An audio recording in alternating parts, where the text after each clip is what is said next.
I welcome you, dear viewer, on this visit to Sandfire Flats.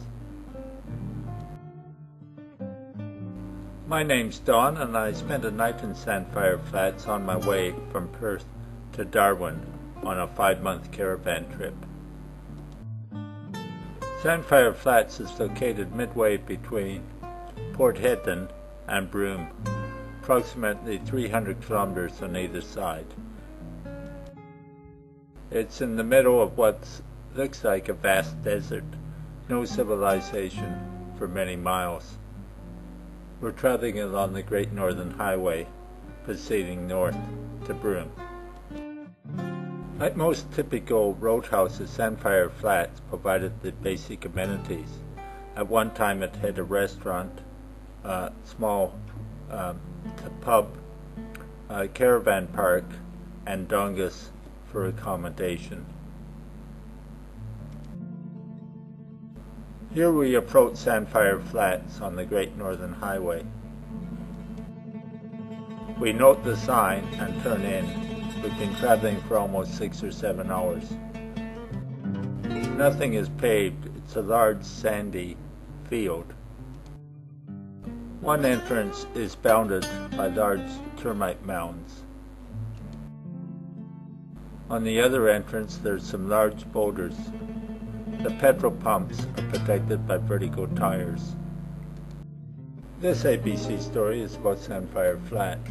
The presenter notes that it's the only fuel stop in 610 kilometers of road, that is on the Great Northern Highway.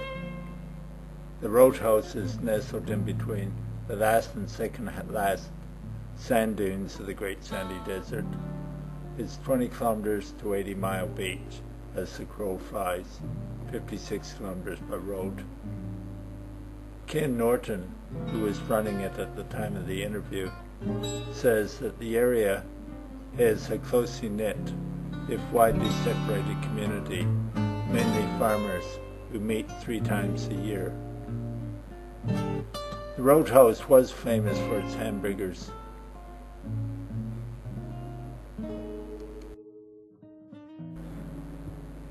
When we arrived, we noticed this sign. What happened? A fire. How did it happen? An electrical fault. When did it happen? 4 months ago. Are you going to rebuild? Yes.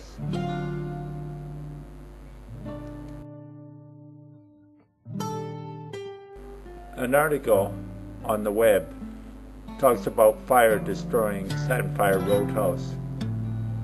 A landmark trailer stop 2,000 kilometers north of Perth was gutted, leaving an estimated $1.5 million damage bill. Fire destroyed the accommodation block, petrol pumps, and other equipment.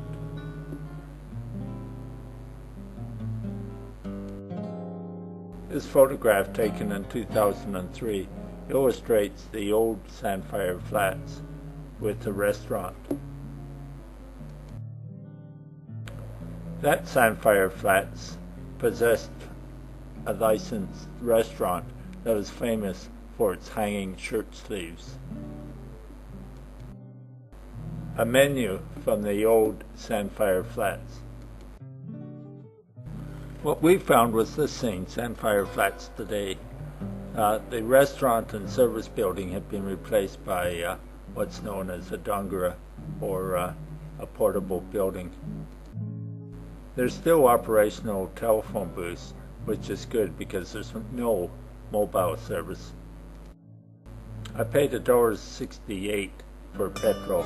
It suddenly adds up in the outback. But probably by the time people see this little video, that'll be cheap.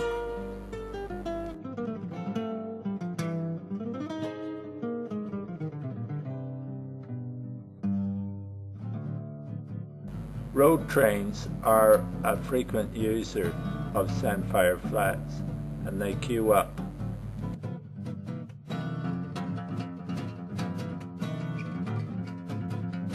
I'm pulling a 20-foot caravan behind a small station wagon.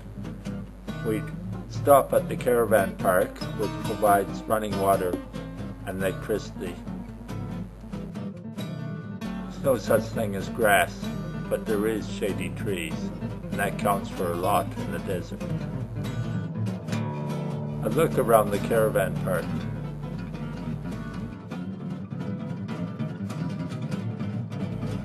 My traveling mates were not impressed with the bathrooms, which they thought were very dirty. Set up for the night, my caravan, and we don't even have it unhitched. We just pull up and park. My traveling mates from Canada, Bill and Sue, camp out in a tent. There's not much to do except admire the local wildlife. Lizards caught our attention. I think this one's called a blue-tongued monitor. Next to the caravan park is a camel with signs warning that it's quite deadly if you approach. We didn't climb over the barbed wire fence. Doesn't it look haughty? There was also some cattle.